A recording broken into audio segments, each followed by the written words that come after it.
What is going on, everybody? Welcome back to the Phaithful Fanatic Show, live here on DSM-Media's Philadelphia YouTube channel. I am one half of your host this morning, Dylan Davis. To my right, my faithful co-host, Scotty. And the best way, guys, to be interactive with us here on the show this morning, or any of our shows here on DSM, is by doing what all of the people, Darius, Mrs. Scotty, Hunter, are doing in the comment section right now, and that is to subscribe to the channel. It's the best spot to get your thoughts, comments, and questions pulled up here on the screen with us. My man, happy Wednesday, happy hump day. Or no, today's Tuesday. I am thrown all the way off. We're not normally live on a Tuesday. Happy Tuesday, maybe first one ever. And how are you feeling? Yeah, happy Tuesday, man. I'm feeling all right. Honestly, I've had time to process this Eagles game, and we'll talk about it today. But I've honestly mentally moved past it. But yeah, I'm feeling good on this Tuesday, man. I'm ready to get into this Eagles game. Take a look at what we got to look at this week with the Sixers and kind of where they're at with Embiid and his injury status.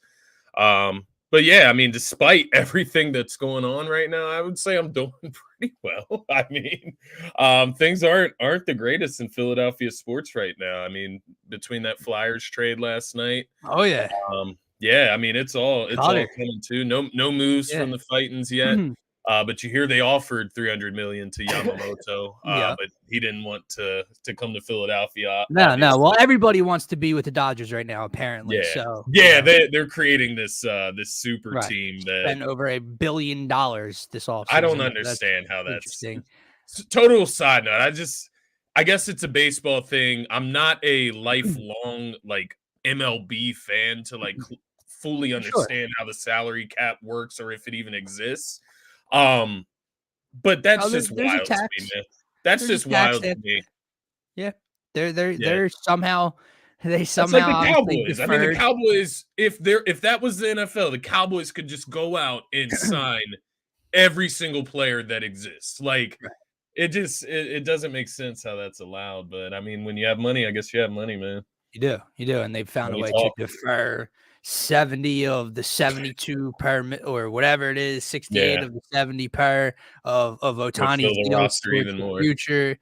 So it's funny, man. But yeah, we could talk about the Cutter Gauthier thing later on in the show, just about how that all works, how a 19-year-old kid just says, nah, don't answer the phone to his agent. Nah, I don't want to go there. I'm not going to talk to them. Blah, blah, blah, and then forces their hand to trade. And we can talk about that later on and the Embiid thing, man. But let's start the Eagles because you're a better man than I. You have found a way to kind of move past the absolute disgrace and disaster that took place up at MetLife on Sunday afternoon. This team it's broken. It's shattered. It's everything, man. And the worst part of it all, Scotty, is I watched the Philadelphia Eagles team go out on Sunday and possibly outdo themselves in disgust of what they did the week prior at home against the Arizona Cardinals. We all sat back and said, that is the worst loss of my lifetime as an Eagles fan when it comes to expectations for the team, expecting them to be a Super Bowl caliber team, and to lose that game that way at home. You know, the Cardinals don't punt, yada, yada, yada. They follow that up with almost an even more horrific performance last weekend. This looks like a team that has given up on their head coach. It looks like a team that has flat out quit on the football field. And I know. Chad Ochocinco hopped on Twitter with a cigar in his mouth and said the Eagles are playing possum. They're tricking everybody. No, they're not. They're not. This team is shattered.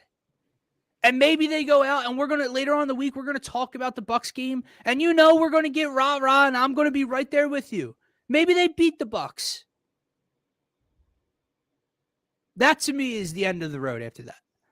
And that is a severe issue for a football team that had Super Bowl expectations 6 weeks ago. You were 10-1. Your season total, your win total was set at 11.5 in Vegas. Could you imagine being an over-better on that future? and not hitting the Eagles season win total? We could sit here and say, well, did you see Baker Mayfield only scored 9 points against the Carolina Panthers in a win and get in scenario? Sure, I did. But they lost to Tyrod Taylor. And they lost to Kyler Murray in the Cardinals. And they've lost to Zach Wilson this year. That doesn't mean anything to me, what Tampa Bay looks like. Scotty, this team is so juvenile right now. They can't even stop a blitz. They have no answers for a blitz. That is high school level football. And they have no response for it. Whether it's Nick Sirianni, whether it's Brian Johnson, whether Jalen Hurts, like here's the thing, bro. You got the keys, right? But yeah, maybe your play callers aren't helping you out. They're not, they're not recognizing, they're not doing whatever it is when they're bringing pressure every play. But you pre-snap do nothing to adjust. You get the play call in your headset, you relay the message, you line up, you snap the ball. He's not sliding protections. He's not pointing anything out. He's not ready and prepared once the ball is snapped. That is high school level shit, bro. And they have no answer for it. This team's broken. Yeah, they could be, man. They could very well be broken, shattered, all the things that you mentioned. And I was as well embarrassed watching that game, just how it played out, the way I set my expectations going into that game and what I wanted to see. I wasn't asking for much, but at the end of the day, as I look back on the game, I'm no longer embarrassed, for one. Like, it's not me that's out there on the field. Like, I've moved past it in that sense. Like, let's separate ourselves here, because I don't go out there and die on the field like that. But, just as far as the embarrassment, looking back at it, they lost so bad to the Giants that I had to kind of convince myself that they were just going half speed out there. Like, my one regret of this game, going back and looking at it, was that the starters played. Like, they just shouldn't have played. There wasn't anything to play for. You look at the Cowboys game, sure, it was competitive, right, halfway into the second quarter. Then they took care of business. There was nothing to play for out there, man. I think they were out there going half speed. I think that's what happens when you go out there and you play half speed. And I wonder what their motor has been like the last few weeks, man. You talk about the Ocho Cinco thing. I'm not dying on that hill either. Like, I'm not going to sit there and just full on give them this excuse when they've gone 1-5 in the last 6 weeks. There's no way that you plan to do that or plan to play that bad or that uninvested. I think it's a multitude of things that occurred during this week. I think the coaches are bad. I do think the coaching is horrible. I truly believe that.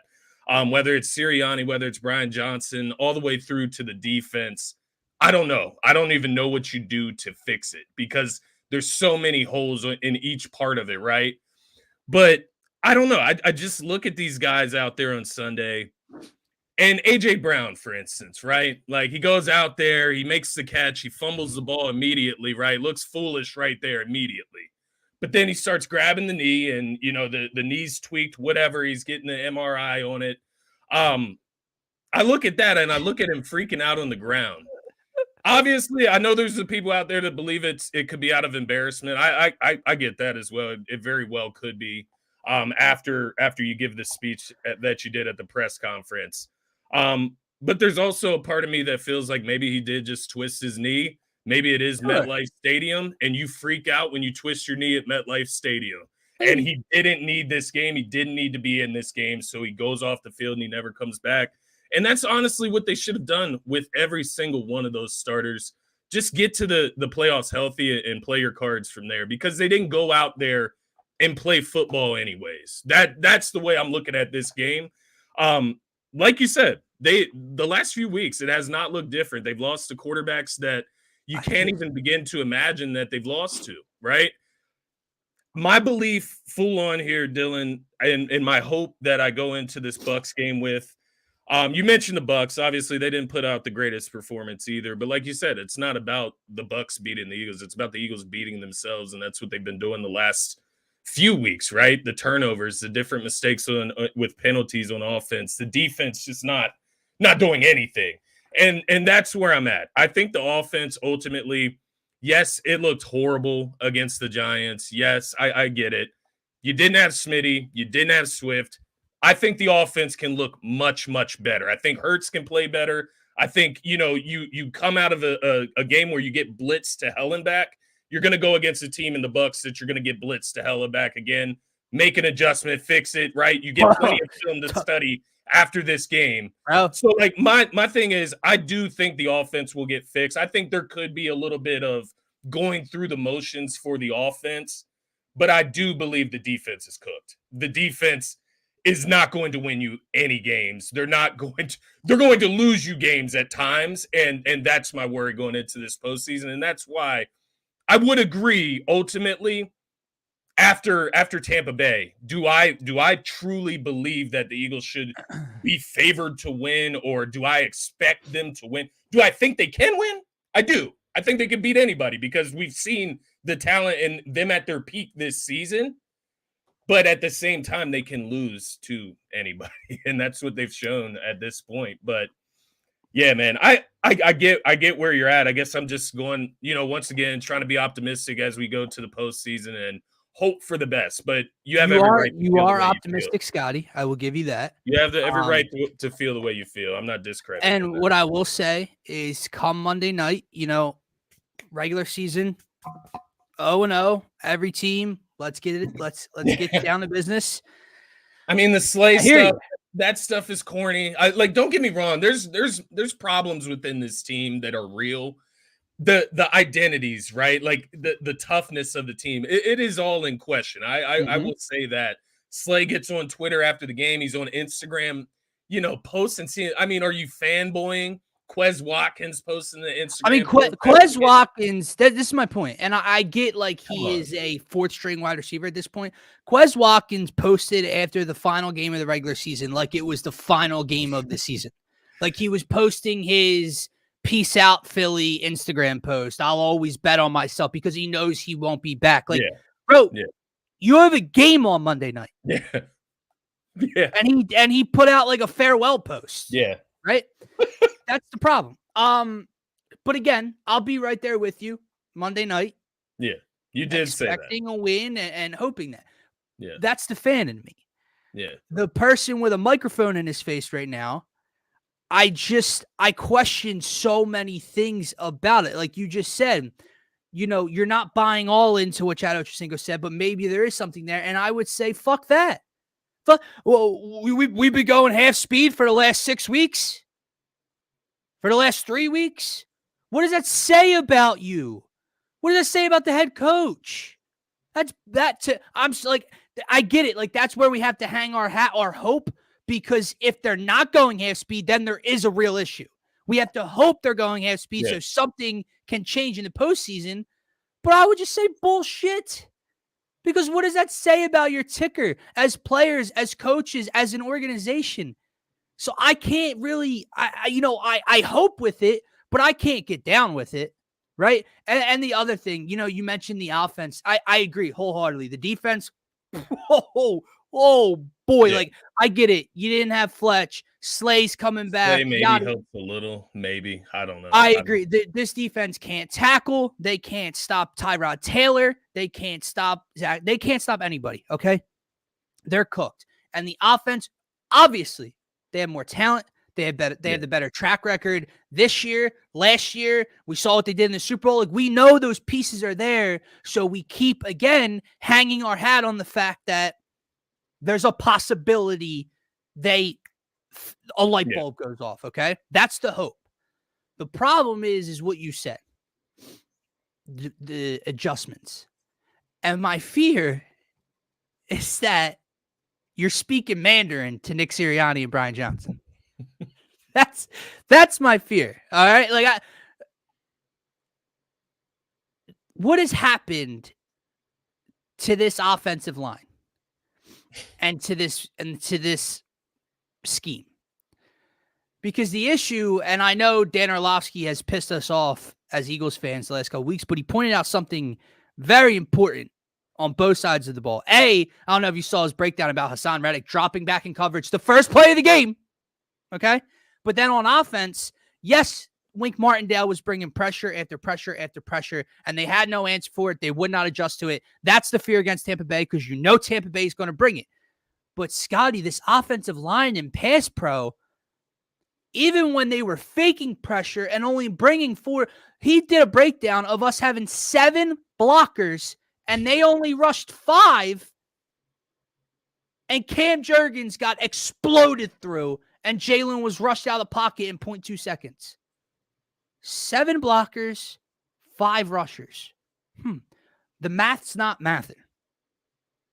So I hear you, and I hope, and I pray to God, and yes, I promise you, when you see number 11 out there fine and jolly on Monday night, might tell you a little something about what happened the other day. Because I'm sorry. I watched the replay, and I saw nothing of his foot getting caught in the turf, of a knee bent like slightly from the tackle. That's what happened. Jalen's finger now, I mean, fingers don't bend that way. Pop back in, the x-rays appear that there is no fracture. It's a disaster, but yeah, I gotta get some of the positivity from you this week, man, because I'm all out. Yeah, I can't believe that the Eagles are this bad, that they just are worse than the Giants and Cardinals. Like, I just can't believe that. Like, that is where I do draw the line as far as like my beliefs. I get it. I know what I just watched on Sunday, but I also believe it was a culmination of a lot of things coming together in that game. Yes, they had all the rah-rah talk throughout the week, but when it comes to getting on the field and the Giants are out there like, yeah, we got to beat the Eagles. We never beat the Eagles. Like, we got to beat them while they're down. Like, they're out there playing hard as hell. Saquon's out there playing hard as hell, running hard as hell. And I'm just looking at the Eagles, man, and I got to think, like, what would the worst thing, not for fans even, right? Of course, my heart drops when I see A.J. Brown grab his knee. Of course, I'm happy to hear that hopefully he was faking it. That's a good thing in my eyes. When I look at these players from their perspective, what is the worst case scenario for them? And it's getting injured right before you head to the postseason. So correct. I'm not going to give them like that half speed excuse. And, for the last 6 weeks, that's right. just, that's the issue, right? That's because not we can. I think they went out there and they lost to the Cardinals. I think that was a real thing. And maybe they did lose to the Giants. I'm just saying, like 27-10, dog. Like, I just can't believe that they are that bad. I agree. But I mean, the writing is on the wall when it comes to who you have lost to this season. You've beaten some good quarterbacks out there this season. Great quarterbacks. It was a long time ago. So I definitely get it. We do. I think you'll get there at a certain point this week. I was in astonishment on Sunday night, and I was working through my emotions, and it was very stressful and embarrassing to especially lose like that to the Giants, right? Like, the Giants have nothing else to live for other than a Week 18 victory against the Eagles, right? Yeah. But at the end of the day, I had to look in the mirror and be like, what really matters for this team going forward? And if they won the game, what would have happened? Yeah. They would have had 12 wins and been the 5 seed. So at the end of the day, the game didn't really mean anything. At the end of the day, I'll throw it out, and I have to hope that they can come out and beat a Bucs team where you could say that game means nothing against the Panthers. They're 2-14. They scored 9 points. They didn't give any up. Their defense is going to be ready to go. They're going to blitz the fuck out of Jalen. Like, we know that is going to happen. But we don't need to, like, the overreaction from the fan base that's bothering me is, like, we're sitting here acting like we need to go into Tampa Bay as underdogs or something. Correct. Like, no, we don't need to go into Tampa Bay as underdogs. I've seen a lot, it is man. Baker Mayfield. It is a team that struggled to get into the postseason in the worst division in the NFC. But that's not to say that they can't beat the Eagles. So let's be clear on both ends of that spectrum, man. Nah, man. Nah, this is a Sixers hoodie. It's all right. I didn't even realize that when we got into it. But Man, Marshawn Lynch is convinced this game will be over One by way or halftime. the other. Yeah, I feel that because like it's almost like, all right, if you guys were going through the half, going half speed, going through the motions, well then come out and explode on I offense. bet right. I better not right. I better not see a 3 and Yeah. out on offense the first drive of the game. Yeah. It's just man, I hear you. I hear you. No, you It's don't the have to one listen, backtrack. it's the one I'm thing definitely there, one man. I thing we get it. have to look forward to. But it's like it's you can't just for me, it's like I can't just separate the Giants game. Yes, different circumstances, way more guys out. Jalen pulled at halftime. I get it. But were they going half speed against Arizona? Were they going half speed against Drew Lock and the Seahawks when Jalen was turning the ball over? Were they going half speed when the Niners and the Cowboys kicked the ever-living dog shit out of them in those rivalries? That's the concern. But what I will say to you, and once again, I'm not giving an excuse for these last 6 weeks. All of those teams had more to play for in those games. Every single one of them. Every single one of those teams that they played. Once again, it is not an excuse. I'm not saying that they were coming out playing half speed, but every single one of those teams had more to play for in those games than the Eagles. The Cardinals? Outside of maybe the Cowboys. The Cardinals, it's Jonathan Gannon coming back to the city that just crucified him after the Super Bowl. That's not more than fighting for your division title. It's their best game they played all season. I hear you. Your coach's revenge game when you got 3 wins. The best game they played all season. Or if you're the Eagles, you win and you control your destiny for the NFC East. I feel you. I do feel you on that one. It's fair. It's fair, but I don't know, man. I'm trying to stay optimistic here. You got me on the Cardinals. I'll give you that one. Yeah. That one. Yeah. You forget that the Eagles were playing for the NFC championship. Give and take, right? Yeah. At what point does talent just carry? Yeah. And at what point does the play calling and the coaching just, I don't know, man, just get out of their own way? Like, okay, here's my thing. Yeah. We can give the player, like, if you want to talk about playing half speed, you give the players to half speed. Okay. Well, let's talk about the coaching against the Giants. Because what are you going to tell me is more important in terms of defending the blitz? You're going to try to tell me that they kept, like, if you're Nick Sirianni, is he going to try to tell me that they were keeping it vanilla because the game was pointless and they don't want to give anything away to Tampa Bay, who likes the blitz, and how the Eagles will protect it? Is that more important, or is keeping Jalen Hurts' finger and body intact more important? Because by you not adjusting to anything, Jalen's taking hit after hit after hit. What's more important? Not showing your opponent what you can do, or instilling faith in your own team and showing them how they can handle different types of pressure? I mean, nothing they practice this week is going to emulate what that Tampa Bay defense is really going to bring against them. So Sunday was your opportunity to adjust in game and throw in different packages to help Jalen protect and to, like, Scotty, I mean, my God, man. Yeah, we call screens, right? The wide receiver screens. When a team is blitzing you, can you tell me what one answer might be to that? A little slip screen, a little tight end, something, DeAndre Swift, or I know he didn't play, kind of game. Something? No. We keep dropping Jalen back, running our same old shit, and it gets blown up every time. Hey, we have a 3rd and 4 against the blitz. We're going to send our guys on 3 go routes 18 yards down the field. Nobody has their head turned back towards the quarterback to see if the ball's coming. It is a coaching problem that has now infected the players on this team. Okay, we can make all the excuses we want. I'm being dead serious. Has Jalen Hurts looked the same to you? No.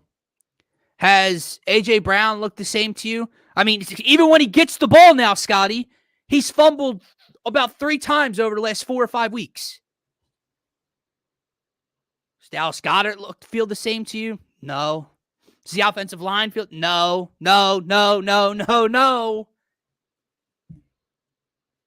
I feel you. I'm afraid that they're so then just throw in the towel, man. I mean, I feel you. Like, quit. Should they even suit up on Monday? Like that's what I mean. Like, we either show up or we don't on Monday. No, I get you, and that's why. Like the Giants and the Cardinals. If we win on Monday, if we go through the playoffs and get to the NFC Championship game, we'll forget all about that stuff. Right. But I do feel you. I get it. I hear your point, right? I'm gonna die on the hill with the birds and hope that they come back to life. Like I just can't believe and that's what I'm watching. what I was about to say. I can't believe what I'm watching.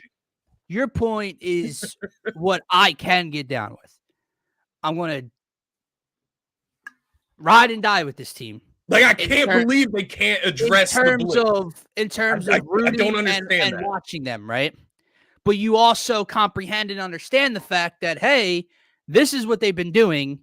So no, I can't just sit back and believe that this team's going to trout right to the Super Bowl, right?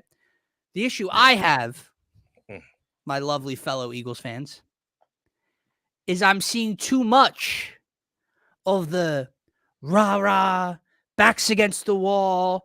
Dude, someone made a post to Jalen Hurts that said, "I'm sorry they let you down, King." And it had like 3,000 likes and retweets. What the fuck are we doing?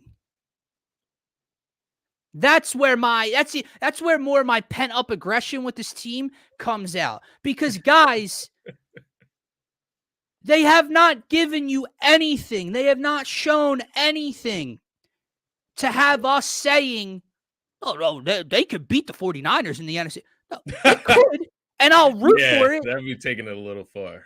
But they haven't given you that.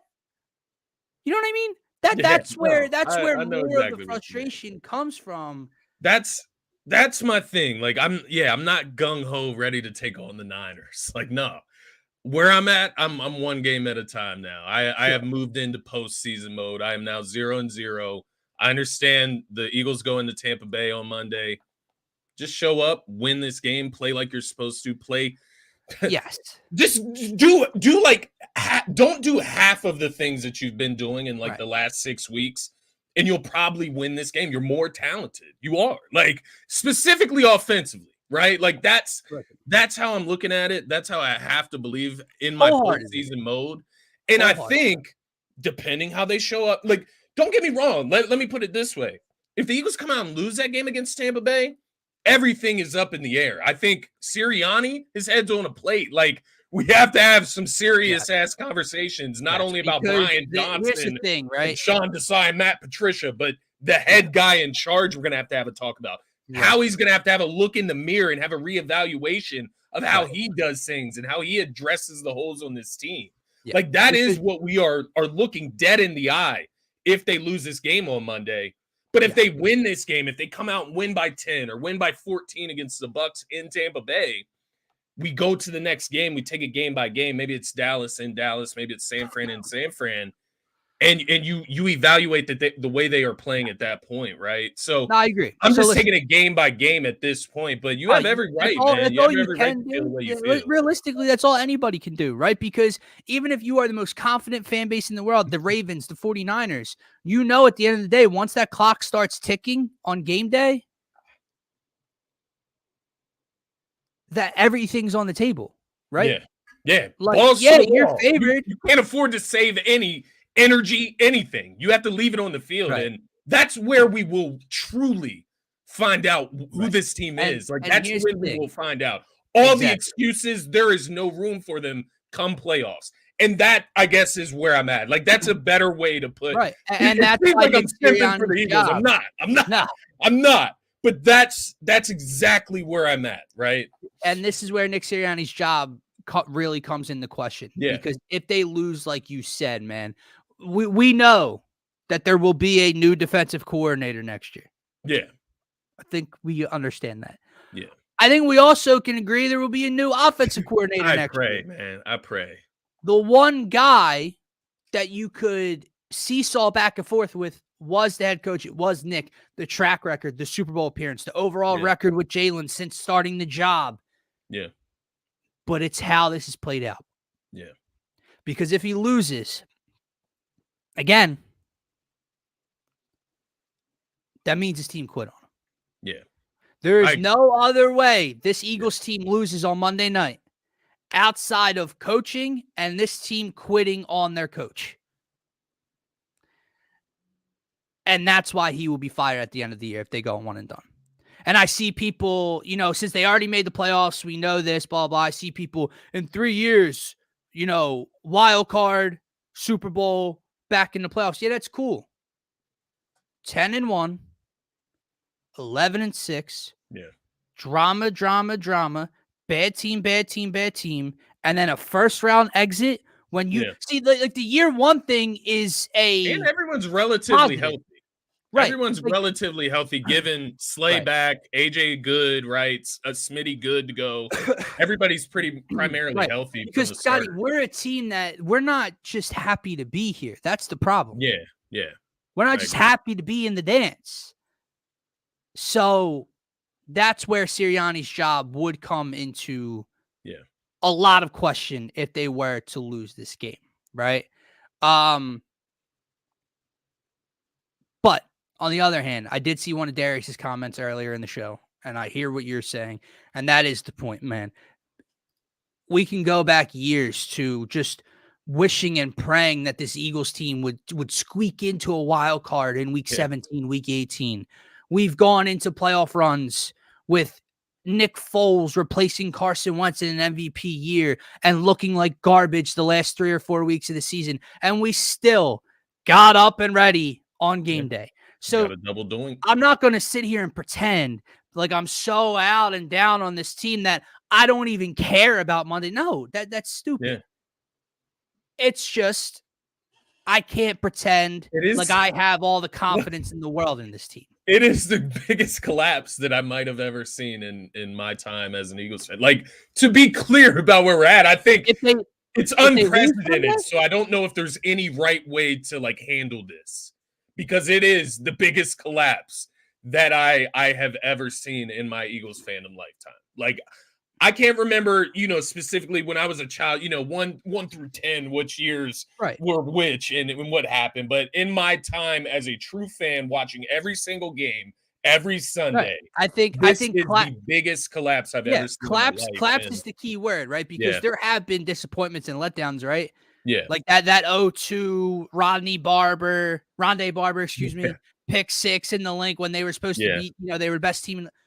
Like, there have been letdowns. There have been games, moments, Super Bowls, 24-14 at halftime last year, letdowns. But collapse, an extended period of time with these expectations, would be the biggest collapse. It's unprecedented. Right? It's unprecedented. Right. It would be very similar to the 2023 Philadelphia Phillies NLCS. The way that series started and then decided to tailspin towards the end. So, a lot up in question, man. We're not going to dive into the Tampa Bay game today. We have tomorrow. We have Friday. We have Eagles pregame on Monday night to do all of that. So we're not going to worry about what's going to happen on Monday night. Just what our question marks are right now. And there's a lot of them, but they will be hopefully as close to 100% healthy as you can be. That's why I'm so excited, man. That's why I'm so excited for Monday night and the playoffs finally being here, despite how the last 6 weeks have gone, is that we're going to get answers to our questions, right? Is Sirianni this horrible that he just let me can't ask you do anything? He can't do anything. So we're going to find out on Monday what this team is about, what these coaches are about. And if it all goes south, guess what? We'll get rewarded with our coaches getting fired. So correct. We're going to get answers. What would be That's more, what I'm happy about. What would be more of the Eagles thing, more of the Philly thing?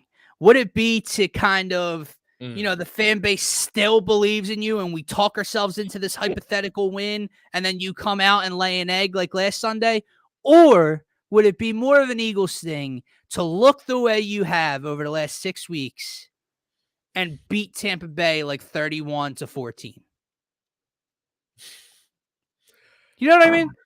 Because if they go into Tampa Bay, right, like a win is a win in the post, right? You should win it, survive in advance. But if they walk into Tampa Bay after I'm on here talking about how they are a broken, fractured, shattered team, they quit on their head coach, and they go and win 35-20 on the road, that's the most Eagles thing you could possibly do. I think both ends of the spectrum, it's just completely wild on either end. Right. I think that is the most Eagles thing to happen, because the more we prop ourselves up, that's why this week we need to stick to where we're at right now. We can't get too high on this game and guaranteeing wins and anything like that, because that's when you get the other side of the spectrum, which is boom, you think you're going to bounce back. Yeah. You think you're the defending NFC champion. Right? Like that would be a Philly thing as well, to be up, 14-0 Monday night, and you're going into halftime like, yeah. And then, something just happens where things go south from there and you blow that game. That would be, it would fall right into this collapse, and that would be an ultra Philly thing to happen as well. But I do agree. It would also be a super Philly thing to come out there. The offense looks electric. You got A.J. Brown touchdowns back, and, DeAndre Swift is getting 20 carries to end the game and seal it. Like, you could get that as well. Like, that's what I mean. Because questions are going to be answered. Then I'm sitting here like, man, they got Dallas. If they do that against Dallas, they have a very good chance to beat Dallas. My fucking asshole. You can predict it, man. Yeah. You really can. Yeah. You can already see it. Wild. Can already see it happening. All right, let's move on from the Birds. Before we get into some Sixers talk, obviously Joel Embiid has now re-aggravated his knee, swelling, missing more time, missing practices and walkthroughs. They've been injury plagued over the last couple of games. There's been a lot of reactions or overreactions from the fan base over these last two really bad losses. We're going to talk about that because I've seen a lot of fans, go from, this team only needs one piece at the deadline to now we need like 4 pieces apparently because of these last 2 losses. Relax. We'll talk about it all, but I do want to just talk about the Cutter Gauthier thing real quick because it is relevant right now in the Philly sports world. Obviously, Cutter Gauthier was a former first-round pick of the Philadelphia Flyers, 19 years old, just tore it up on the world stage for Team USA. And apparently was traded last night because he did not want to play for Philadelphia when he comes up. See, Cutter Gauthier went from probably, you and me and a lot of other people not really being too familiar with the name. You hear the name Cutter, Flyers, you get it. You don't really know who he is. Yeah. He went from that to being one of the most hated athletes in the Philadelphia sports world. Yeah. Like, seriously, the dude is going to get a ridiculous treatment when he comes to Philadelphia, whenever that may be. And it's even worse because last year, if he was coming up last year and pulled this move a year and a half ago, whatever, the Flyers weren't good. They weren't relevant. Right. They weren't packing the Wells Fargo Center. It would make more sense. It would have gotten light. The Flyers currently sit in a playoff spot. Could have said it before they drafted him. Correct. Oh, when they drafted him, he told Danny Briere that he was meant for Philly, made for Philly, right, and can't wait to be here and help this team. Said he grew up a fan. Yeah. Here's the issue, right? Philly, huh? And this is where I don't know all the ins and outs of the NHL, rookies, contracts, all of that stuff. So I'm not going to dive too deep. I did see some tweets about like they had to trade him because it's not like they could just keep him and sit him down, which is what I wish every organization could do at any level to a person that you drafted or signed and just said, nah, I'm not. Okay, well, then you can rot right here. Yeah. Okay. They can't do that because I think they only have like 2 years of control before, like, whatever. Yeah, he It's can weird. I sign don't with know the ins and outs whoever of he it. wants. Yeah. His value also would never be higher than it is right now with him playing on the world stage and looking the way that he did. But I will say this. A, who the fuck do you think you are? And B, I love the way the Flyers as an organization handled it last night.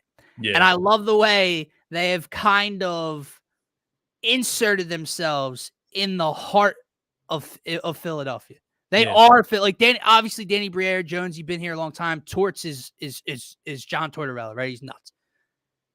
They handled it and talked about it last night as if they were you and me. Yeah, I know. As if they were fans. I loved it. Torts I love Jonesy.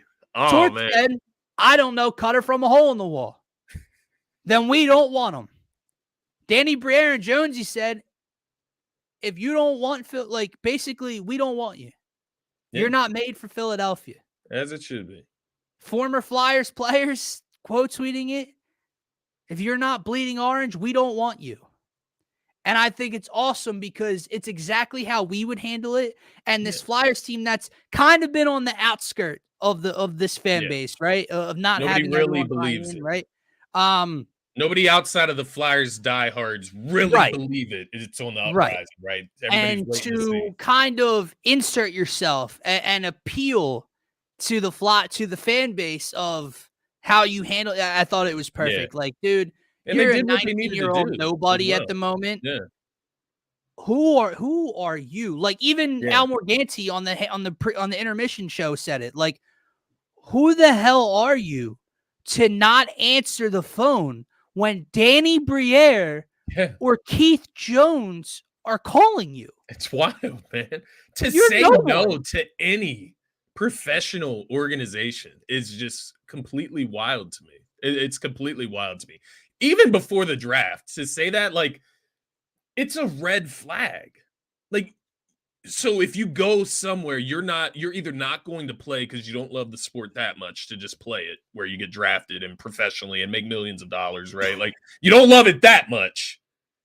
And if you go there and you do decide to play, you're just going to half-ass it or, not be all the way in. Can fill me in better on this, but my understanding is Cutter's feelings got a little hurt because they told him he wasn't ready. First year. And then he didn't show up to development camp this past year. And apparently Travis said, they've commented on it. Players have commented on it that it kind of has stuck with them that he didn't show up and rubbed them the wrong way. Shout out to the other GMs in the NHL as well, because that's something that, like, in the NFL, the NBA, even the MLB, I don't think you're getting through that deal without that being leaked in some type of way from somebody, right? It's not like Anaheim is the only team that they talk to about dealing him, right? And why they have to deal it couldn't have been their first and only call. Exactly. Like, they went out, they scoured the market, and they took the best deal that they felt they could get.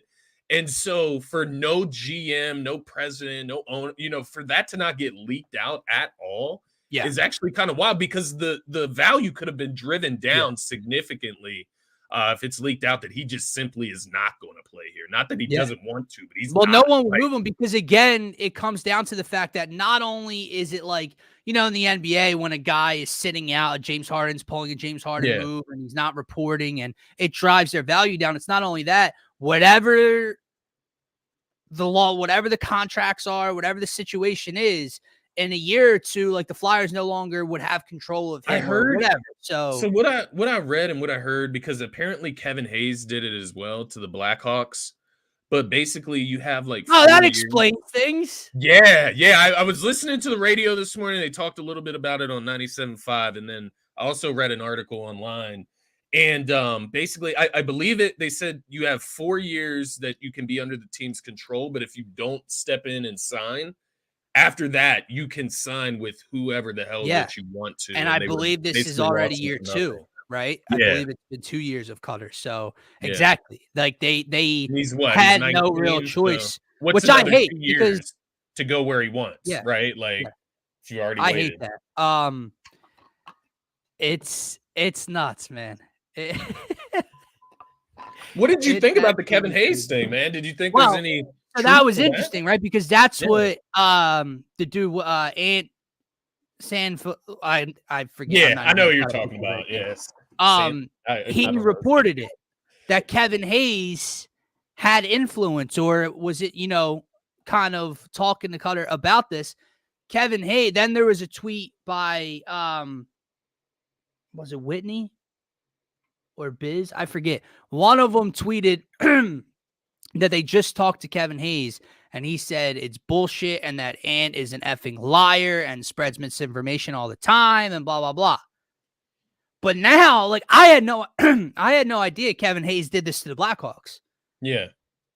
Yeah, I just found that out this morning. It was I John mean, Kincaid and Bob Cooney. proof's kind of They were talking about it. Yeah. in the pudding, no? Like, you just think it's a coincidence that your Right. name got And inserted why in this so conversation? defensive? Why so Yeah. defensive? If there was nothing to it, then just ignore it. Like, that's And the no, biggest right? He's just a former Flyer from Rich Paul. they moved him this offseason. He He was was the here one for that they about 3 said years. had the genuine connection with Cutter. He was the only one from the Flyers team that actually spoke with him, like, after the draft.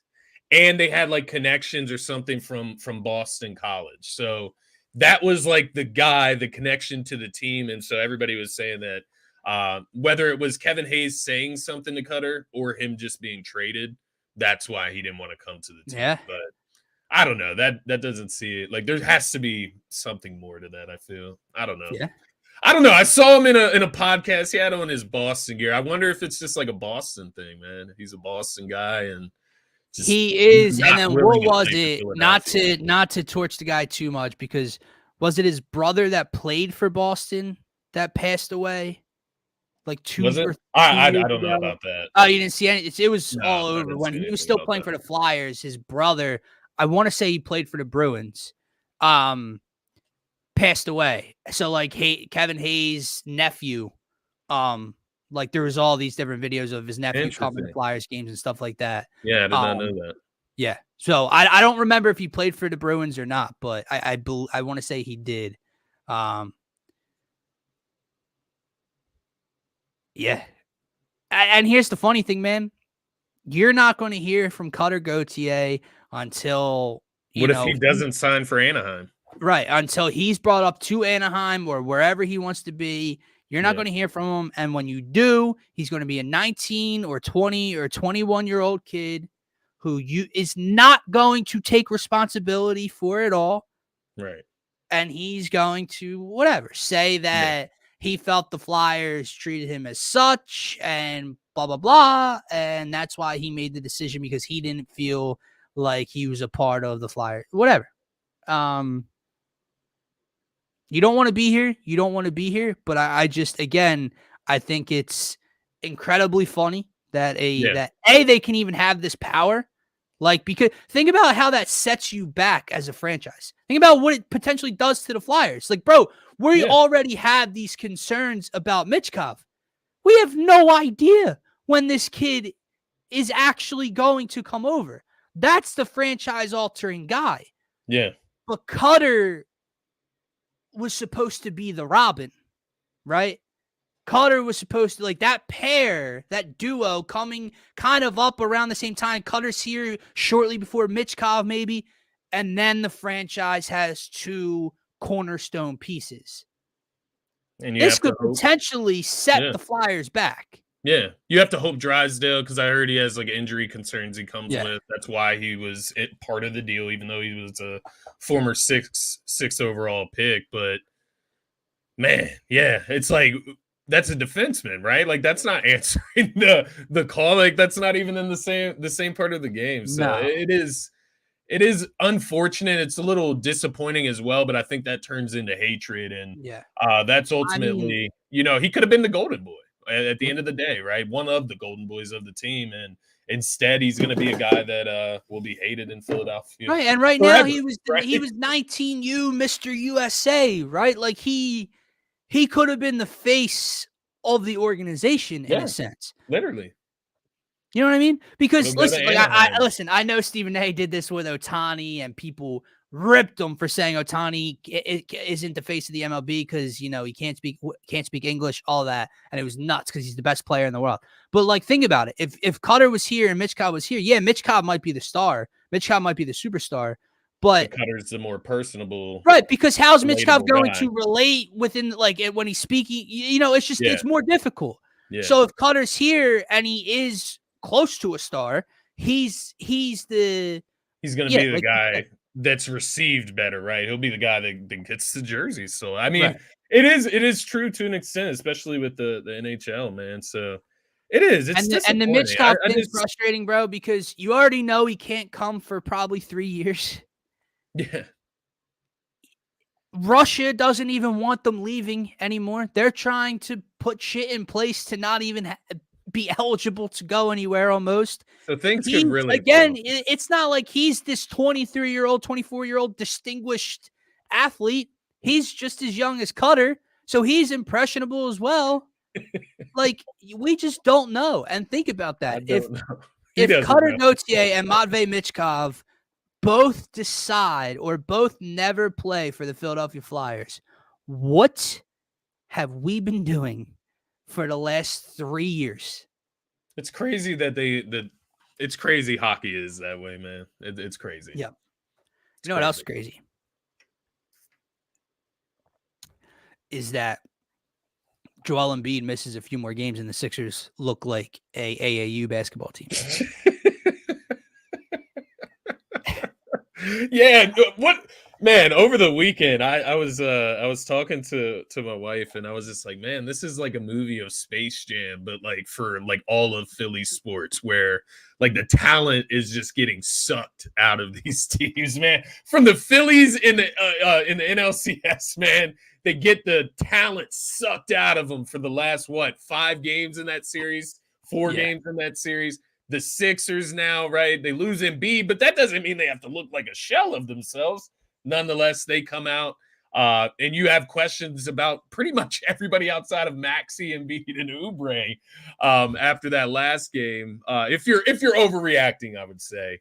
And then, of course, our birds. You already know the story there. But, man, it feels like a movie of Space Jam, but all of Philly sports. But, it's hit the Sixers now, man. Yeah. Oh, we're here, bro. We're here now. But no, it's not. Here's the thing. I'm not disappointed, man. Like, all right, the Knicks is a bad loss. The Knicks is a really, really bad thumping at home.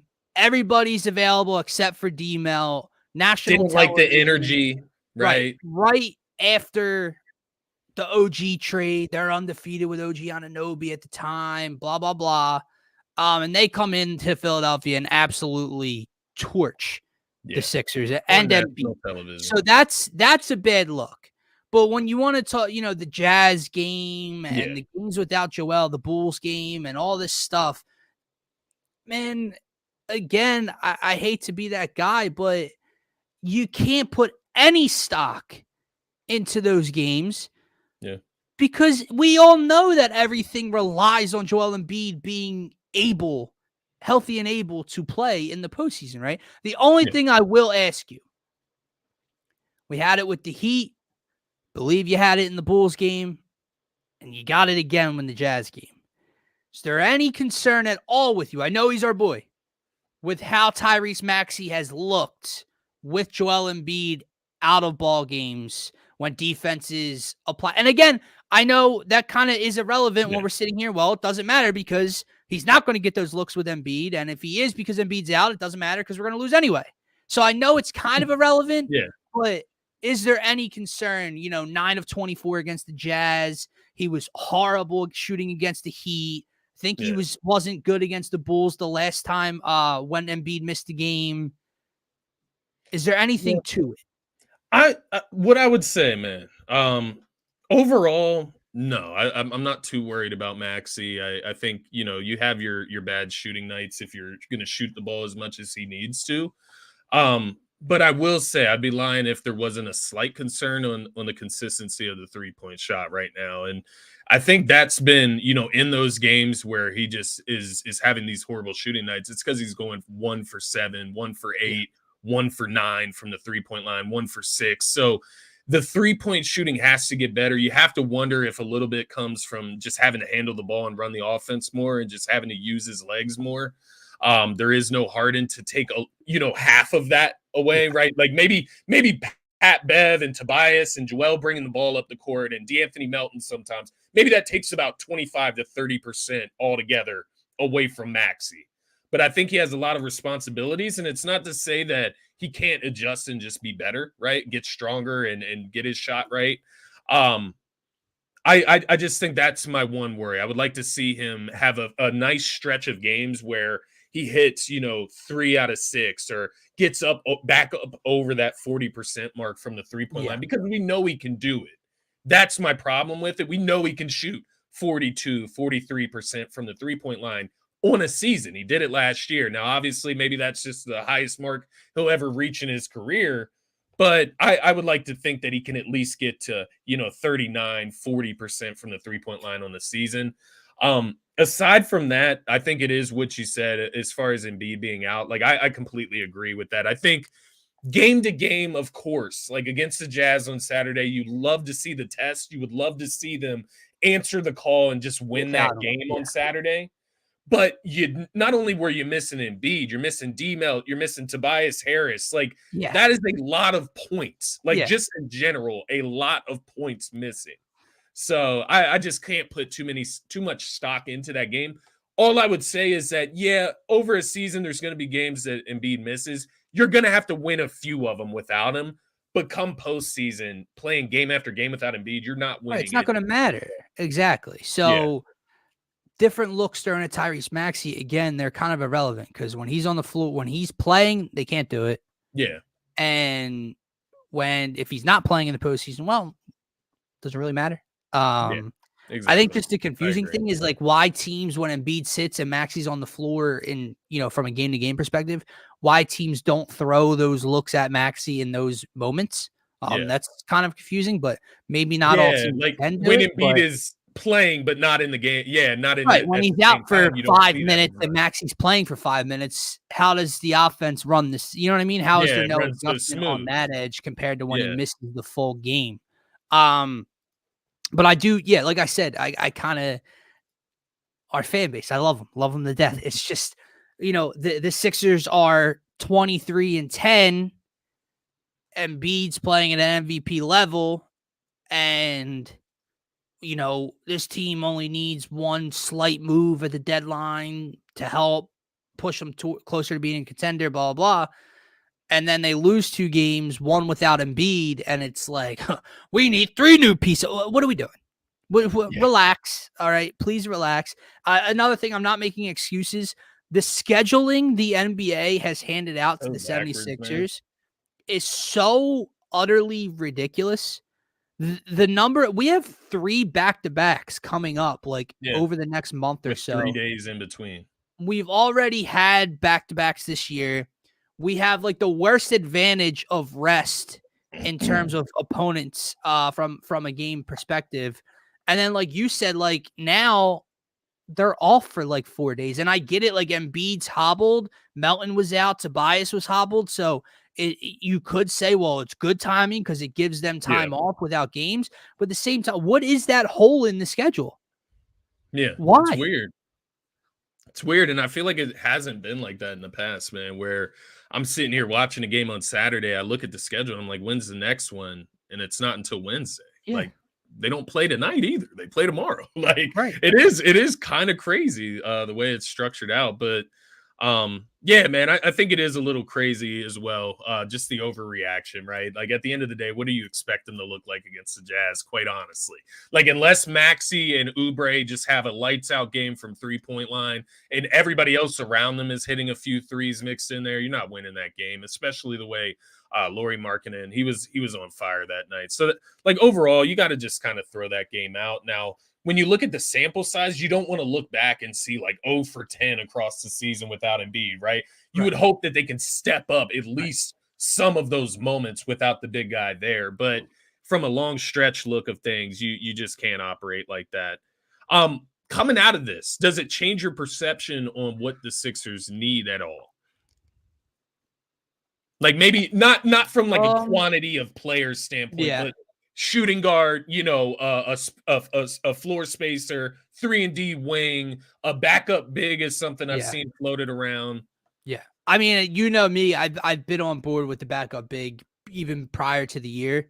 That's something you can get along with your main target, though, I Sure. feel. You know what I mean? Sure. Like, And like, Andre listen, Drummond can be an add-on to something else, like a Caruso, for and example. I think it's funny because, again, I'm not trying to sit here like this dude's the answer and he doesn't have a ton of flaws as well, but it's almost like you have a better option at backup big sitting on your bench, and we continue to play a 6'9" power forward as our backup big. And I don't quite get it. But I think a backup big, it just depends who you can go and try to steal from somebody, right? For very cheap, because a backup big is not someone that you are investing, multiple draft picks into or whatever. So I think definitely if they can go and get their hands on a backup big, I would love that. And I think they need a ball handling scorer that can come off the bench. What do you want me to say? They need wings? No, they don't. Right. Tobias Harris, Kelly Oubre Jr., Nick Batum, Robert Covington. I get like who are the wings? You know what I mean? Like I've heard people, offer out like Dorial Finney-Smith and like Royce, but like those guys, like from my money, are not like significantly or marginally better than what they have in house. Like I feel you there. Like everybody talks about Mikal Bridges, right? That's obviously a great fit. We would upgrade Tobias to Mikal Bridges. That would be awesome. It's not going to fucking happen. No. They're not trading Mikal Bridges to us. So, but to me, I mean, you look at how this team is ran, and if D-Melt's starting next to Maxey, you're obviously, you can rotate guys, and, two guards can always be on the floor at the same time, but then you only have Pat Bev coming off your bench as a ball handler, as your point guard, who is he's not a score first guard by any stretch of the imagination. Go get me a guy that can also handle the ball and get you buckets off the bench. And I do think, man, or a shooter off the bench that can, because like Bogdan Bogdanović is a shooter, but he can put the ball, like he's capable of putting the ball on the floor. I would start him over a guy like Melton, right? That's like true. I think he's a better fit in the starting lineup. True. He's a guy that comes to mind. Even like the DeJounte Murray thing, man. I am super surprised to see the selectivity of Sixers fan base here, with a guy that within a year or so, his contract is not even going to be close to a max contract, man. Like for a guy that can score 20 points a game, he gives you assists, he gives you defense, he gives you rebounding, he's lengthy, shoots 38% from three. And I know everybody's saying he doesn't play defense in Atlanta. Well, look at it where Atlanta ranks amongst Eastern Conference standing, dude, right? And here's the thing. What defense does Tyrese Maxey play? What's he give effort? Cool. Like, and I get like you could argue DeJounte Murray is a better defender than Tyrese Maxey or DeAnthony Melton. Right. And to your, like you said, like culture matters. You're playing next to Trae Young, and Nick Nurse is going to let him not play defense with effort. Right.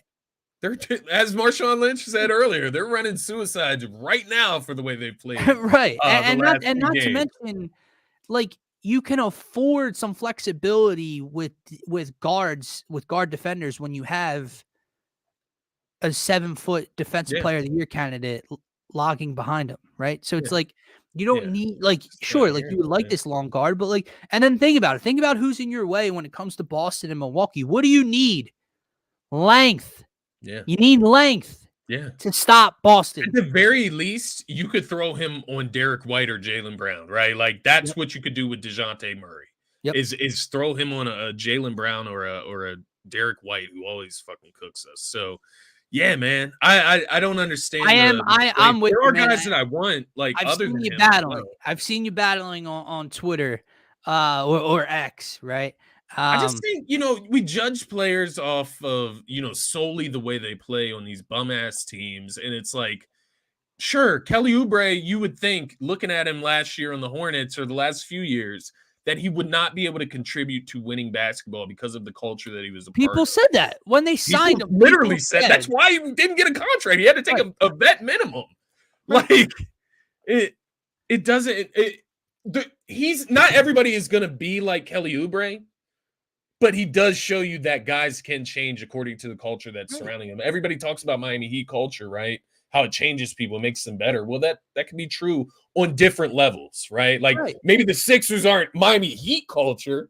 They probably have a little bit better culture than the Charlotte Hornets or the Atlanta Hawks, I would imagine. And by the way, what is this whole he can't shoot from three argument that I've seen as well? 6 attempts, 38% from the three-point Over line. 38%. I don't understand it either. I mean, I What are get we it. talking about? It's not your like it's not your pure jump shooter. I get that. But you have Maxey, who's a guy that can shoot over 40%. I would imagine adding DeJounte as a ball handler takes some of that responsibility from Maxey. Probably his three-point shooting probably goes back up, right? He gets those legs back, like I was talking about earlier. Take a little bit of wear and tear off Maxey as well. It just makes a ton of sense. He's literally an upgrade to DeAnthony Melton. Like he is that prototype, but a much better version, man. A 20-point scoring version. Yeah. And listen, and just over his last 10 or so, like, yeah, there's going to be nights where he doesn't shoot the ball well, like you said. I mean, look at what Tyrese Maxey does as well. But It happens. 13 of 19, 13 of 21, 10 of 15, 8 of 13. Like the dude shoots close to 50% from the floor, almost 39% from three. He gives you 5 and 5 in the other categories, and he averages a steal and a half per game on a bad team. A bad team. Where he would, you know what Nick Nurse would do with a guy like DeJounte Murray on the defensive end of the ball, man? The way he could roam and just be like a freelance safety on defense. Like him plus Embiid, I just think it's like a match. I just feel like it's a perfect match because even if you're down on DeJounte Murray as like a shooter or an offensive player, he's better than DeAnthony Melton as an offensive player, right? Listen. And he balances out Maxey's weaknesses. Maxey is a weak defender. He's not known for his playmaking as good as he's been this season. He's not known for it. DeJounte Murray is a playmaker. He's a ball handler, and he's a defensive. He's a defensive. Right, and then it pushes that other ball handler. It pushes that other ball handler and DeAnthony Melton to the bench. Exactly. Now you where have before he came to Philadelphia is where he played in Memphis. Coming off the bench as a sixth man. He comes off the bench. Murray inserts. You know,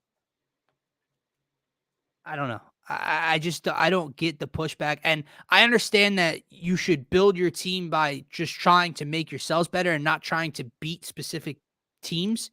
Yeah. But let's be honest. Who are we trying to build ourselves to beat? The Boston Celtics. Yeah. And my issue, who guards Dame if you're playing Milwaukee, right? And, well, that's what I was getting to, right? So not only do you have the backup 5 issue when you go to 6'9", your guards are incredibly undersized. Yeah, like bro, Max, I get like T-Mout's a feisty defender, steals, he's athletic. You have two. When you watch them match up against Derek White and Drew Holiday, we look tiny on the floor, bro, on defense. Yeah. That's all I'm saying. I get it. Like, you're not just trying to beat that team only, but that's been your roadblock. And if you want a chance of getting by them, you got to make some adjustments. So I just, all the talk about like the max slot come, free agent, where are you using it, man? Like, unless your plan is to go out and get like guys that fit the team perfectly and you can get multiple of them within a max slot amount, fine. I would understand that. But like going out and giving like a Klay Thompson or, anybody that's going to be available this offseason. I mean, even Pascal Siakam, giving him a max, man. OG Anunoby was an option. And I'm looking back on that, like, just no way I would give this guy a max, man. No. Like, hell no. Like, just no way. And it goes like that for most of these guys. I mean, PG and Kawhi can opt out, but you're telling me they're going to move from California willingly to Philadelphia across the country at this stage in their career? Like, I don't see it, man. I really don't. Unless you're just overspending for a guy like Klay Thompson, who's on his last leg. Right. Not 100% sure Klay would leave the West Coast either, to be clear. But it's still like, what else are you going out there looking for this offseason, I man? agree. You're gonna have to give Maxey his contract.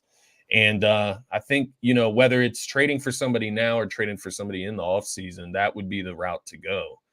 So why not do it now and see what you can do this postseason with the help? But I agree, man. So hey, maybe basically, Embiid's this health does message to affect that everybody, decision. right?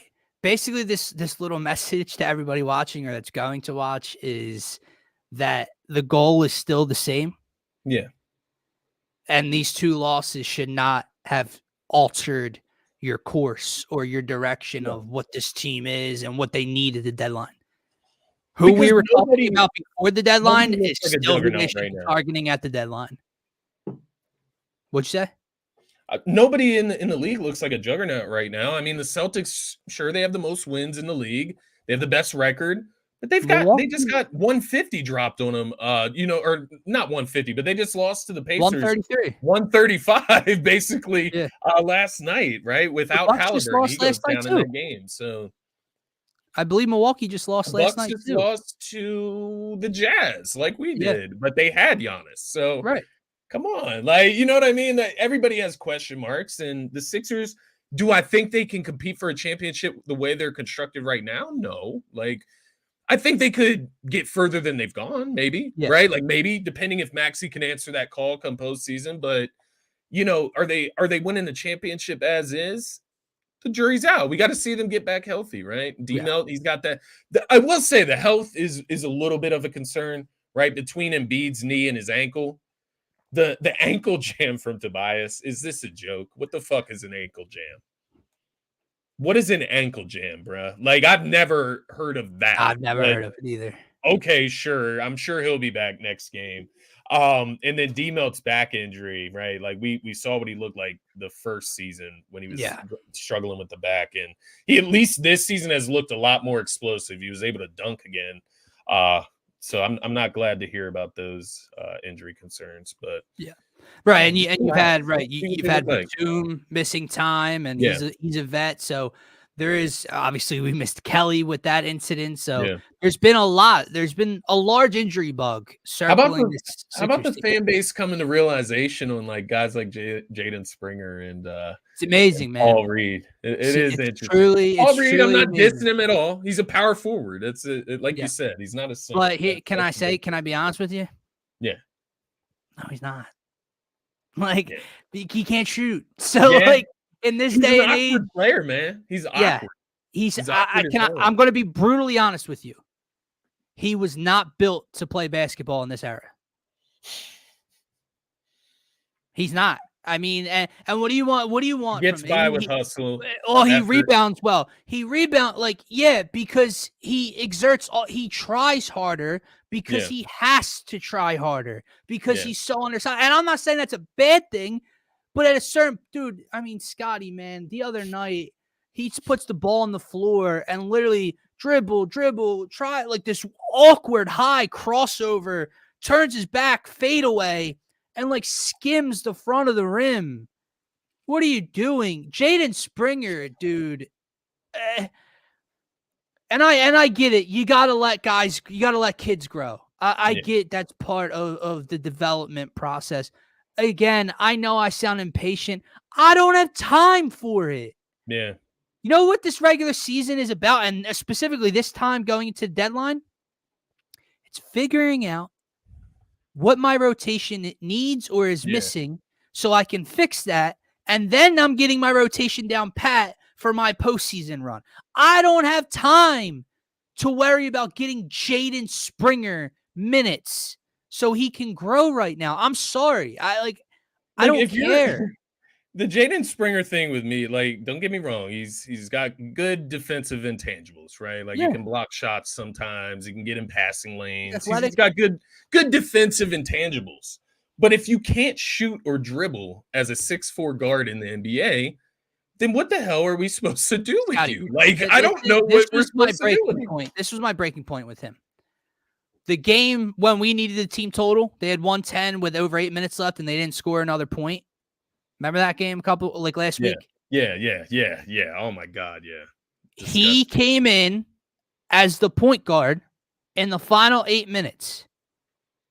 Now, it would be one thing to say, I believe, was it the Bulls game? Was it that game? It would be one thing to say, well, he was playing with Kenneth Lofton and Ricky Council, and the Bulls had their guys in, except for the fact that the Bulls cleared their bench as well. I am dumbfounded how these dudes win titles and shit in the G League. I am dumb because I watched them play against almost equal competition, and they look like they don't belong in the NBA. I mean, because they didn't score another point, Scotty. I think it's because G League, there is a minimal amount of talent, and it's a lot of guys like going really hard in there, right? And so maybe Paul Reed and Jaden Springer, they're just, the pick of the crop there, in the G League. But when you get up and you elevate the talent levels, the hard work doesn't shine through as much, right? Because if the other guys are more talented or working just as hard, you're gonna struggle a lot, if not a little. So yeah, man, I'm with you. I think that's where my question about the backup big comes from, is just that awkwardness of Paul Reed. I just can't really stand to watch it anymore, if I'm being honest. I want to ask the crowd, the people, the viewers, one question. And if you can answer me with more than just he hustles or rebounds well, if you can answer me with more than 1 point, I'll listen to your argument. Ready? What does Paul Reed do well? I'll ask again. What does Paul Reed do well on a basketball floor? Can he shoot? No. Can he handle the ball at all? You didn't see the stroke? No. The fadeaways? Can he create his own shot at all? Can he fit? No, There's no, one. no. He's good at that. He is good at that.